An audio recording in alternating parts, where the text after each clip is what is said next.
नमस्कार। आज हम बात करेंगे बच्चों में एक हिप डिसऑर्डर की, जो कि ग्रोइंग एज में होता है, जिसको हम बोलते हैं स्लिप्ड कैपिटल फीमोरल एपिफाइसिस या हिप स्लिप।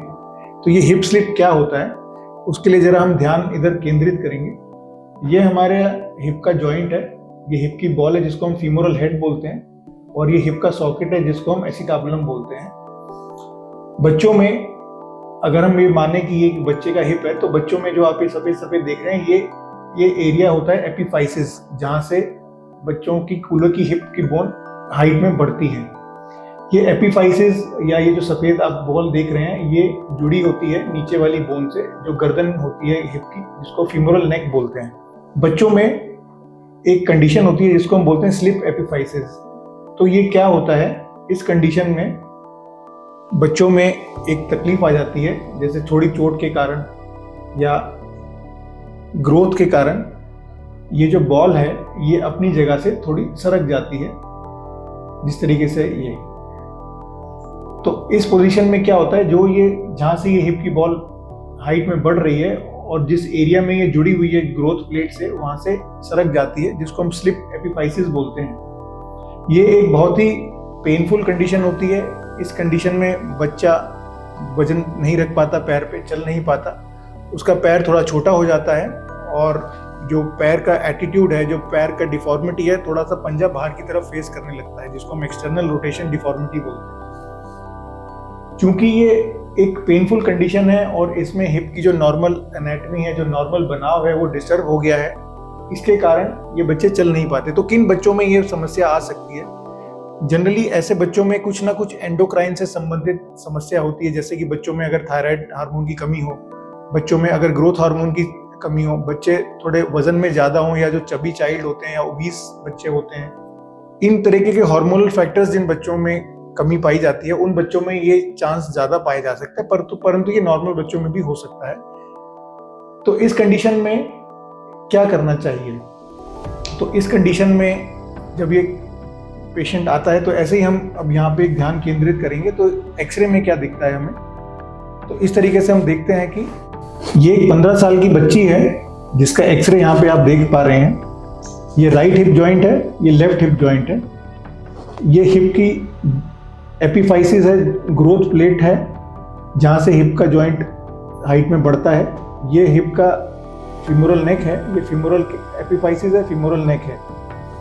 ऐसे ही दूसरी तरफ ये फीमोरल एपिफाइसिस है, फीमोरल नेक है। आप दूर से देखेंगे तो आपको पाया जाएगा कि ये दोनों में शेप का फर्क है। तो जब हम लाइन ड्रॉ करते हैं गर्दन से, जब हम लाइन ड्रॉ करते हैं टुवर्ड द हिप जॉइंट, तो वो कहीं ना कहीं हिप की एपिफाइसिस को कट करते हुए जाती है। लेकिन जब हम दूसरे हिप की बात करते हैं, जो कि लेफ्ट साइड का हिप है, वहाँ पे ये लाइन एपिफाइसिस के ऊपर से जा रही है, जो मतलब ग्रोथ की जो बॉल है उसके ऊपर से जा रही है। तो ये बच्चा जब हमारे पास आया तो ये बहुत पेन में था, चल नहीं पा रहा था, पैर थोड़ा छोटा था और पैर का एटीट्यूड बाहर की तरफ था, एक्सटर्नल रोटेशन डिफॉर्मिटी या पंजा बाहर की तरफ फेस करा हुआ था। तो जब हमने एक्सरे कराया तो इसका एक्सरे पे ये डायग्नोसिस हो गया। तो इस चीज को आप इससे कोरिलेट कर सकते हैं कि इस कंडीशन में बच्चे की जो ये बॉल है वो अपनी फीमोरल नेक से स्लिप हो गई है। इसको हम बोलते हैं slip epiphysis of the hip. तो ऐसे बच्चों में जब ये सीवियर पेनफुल कंडीशन होती है तो हमें सीटी स्कैन भी कराना होता है। सीटी स्कैन में जब हम कराते हैं तो हमें इस चीज़ का पूरा डायग्नोसिस पता चल जाता है, और हम ये पाते हैं, जैसे कि हम लेफ्ट साइड में देखेंगे कि जो बॉल है वो तो सॉकेट में है, लेकिन जो फीमोरल नेक है वो सॉकेट से बाहर आ चुकी है। जो कि राइट साइड पे आप देखेंगे कि फीमोरल नेक और ये बॉल दोनों ये सॉकेट के अंदर है। तो सीटी स्कैन इस चीज़ को प्रूव कर देता है।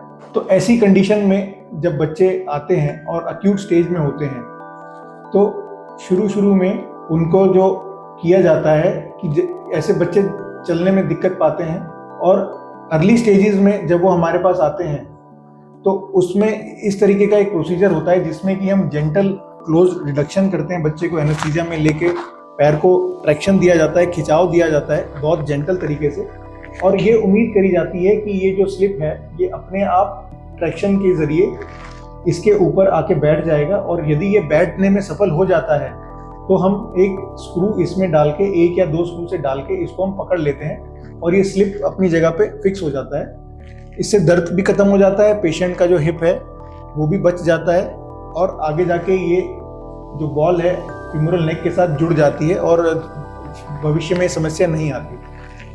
कुछ बच्चों में ये संभव नहीं होता। अगर बच्चा हमारे पास महीने भर के बाद आ रहा है, 1.5 महीने के बाद आ रहा है और अर्ली स्टेज में प्रेजेंट नहीं कर पा रहा है, तो उस कंडीशन में अगर हम बच्चे के हिप को खींचते हैं तो उससे इस हिप की बॉल को डैमेज होने का खतरा बहुत बढ़ जाता है और इसमें खून का दौरा खींच सकता है, जिसके कारण ये जो बॉल है ये डेड हो सकती है, जिसको हम बोलते हैं एवास्कुलर नेक्रोसिस। तो ऐसे बच्चों में क्या किया जाता है, जैसे कि ये बच्ची है, ये हमारे पास चोट लगने के करीब 1.5 महीने बाद आई, तो हमने एक्सरे और सीटी स्कैन कराया। तो ऐसे बच्चों में जो प्रोसीजर किया जाता है उसको हम बोलते हैं सेफ सर्जिकल हिप डिसलोकेशन। और उस प्रोसीजर में हम हिप की बॉल को ओटी टेबल पे बाहर निकालते हैं और आंखों के सामने उस हिप के बॉल को गर्दन के ऊपर हम रिड्यूस करते हैं और उसको फिर प्लेट और स्क्रू से फिक्स करते हैं। ये एक बहुत ही हाईली सर्जिकली डिमांडिंग और चैलेंजिंग प्रोसीजर होता है। इसके लिए बहुत एक्सपीरियंस की ज़रूरत होती है, क्योंकि ये ऑपरेशन करते हुए हमें ये हमेशा ध्यान रखना होता है कि कूल्हे की जो ब्लड सप्लाई है, जो बॉल की ब्लड सप्लाई है, वो कहीं खिंच ना जाए, वो कहीं डैमेज ना हो जाए। नहीं तो ऑपरेशन करने के कारण ही कई बार कूल्हे की ब्लड सप्लाई डैमेज हो सकती है। पर यदि ये ऑपरेशन सफल तरीके से और सावधानी से किया जाए तो इसमें कूल्हे की ब्लड सप्लाई डैमेज होने का कोई चांस नहीं होता और ऑलमोस्ट 100% इसमें ये ब्लड सप्लाई बच जाती है। तो अब आप ऑपरेशन के बाद देखेंगे कि ऑपरेशन के बाद ये स्क्रूज से फिक्स हो गया और जो कूल्हे की हड्डी सरकी हुई थी अब वो पेच और स्क्रू के द्वारा अपने नॉर्मल पोजीशन में फिक्स हो गई है। तो इन व्यूज में आप देखेंगे कि ये राइट साइड है और ये लेफ्ट साइड है और दोनों में हिप की परफेक्ट एनाटॉमी या शेप को रिस्टोर कर दिया गया है। तो इससे पेशेंट का हिप नॉर्मल हो जाता है, बच्चे अपना फुली एक्टिव हो जाते हैं। 6 वीक्स के बाद वो चलना फिरना शुरू कर सकते हैं और आप देखेंगे कि ये 12 महीने का 1 साल का फॉलोअप का एक्सरे है कि ये पूरी की पूरी जो स्लिप है ये फ्यूज हो चुकी है, ये जुड़ चुकी है अपनी नेटिव बोन के साथ और इसमें दोबारा स्लिप होने का कोई खतरा नहीं है। और इसी बच्चे का आप देखेंगे आगे ये आराम से चल फिर पा रही है, जमीन पे बैठ पा रही है, आलती पालती भी मार पा रही है और सारे अपने काम कर पा रही है। तो ये जो कंडीशन है जिसको हम बोलते हैं slipped epiphysis of the hip, ये एक बहुत ही सावधानी से डायग्नोस करने वाली कंडीशन है जिसका जल्द से जल्द इलाज होना चाहिए और एक एक्सपर्ट सर्जन के द्वारा सही इलाज होना चाहिए। अगर इस इलाज में देरी होती है या ये इलाज नहीं मिल पाता बच्चों को तो इनका हिप जो है डिफॉर्म पोजीशन में ही जुड़ जाता है।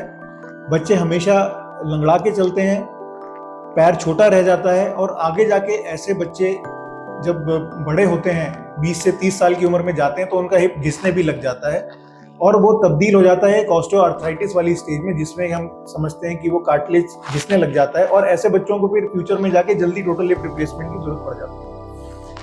तो जो बच्चे हमारे एडोलेसेंट एज में हैं, जो कि 11 से 14 साल के बीच में है या 9 से 14 साल के बीच में है, उनमें ये कंडीशन होने का सबसे ज़्यादा चांस होता है। तो ऐसे बच्चे जब यदि खेलते हुए गिर जाएं और अपने हिप में पेन बताएं या नी में पेन बताएं तो ऐसे कंडीशन में ऑर्थोपेडिक सर्जन की ज़रूर राय लें, ताकि वो और कंडीशंस जो दूसरी कंडीशंस होती हैं उनके अलावा इस कंडीशन को भी ध्यान में रखते हुए इस कंडीशन को सही समय पे डायग्नोस करें और उसका सही इलाज करके इस बच्चे का हिप हमेशा के लिए, जिंदगी भर के लिए बचाने में सफल हो जाएं। धन्यवाद।